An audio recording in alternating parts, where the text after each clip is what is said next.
ليس مطلوبا من هذا المرفق أيها الإخوة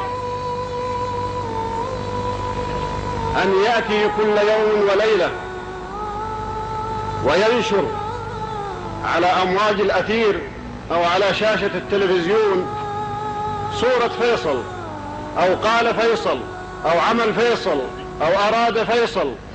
لا، ليست هذه مسؤوليته. المواطنون، أحب أن أتقدم إليكم بشكوى، وهي شكوى من وزارة الإعلام دائما وباستمرار، وخلاف رجاءاتي لها أن تتجنب نشر الصور الخاصة بي أو الكلمات الرنانة التي تقال فيه أو الأغاني التي تكال.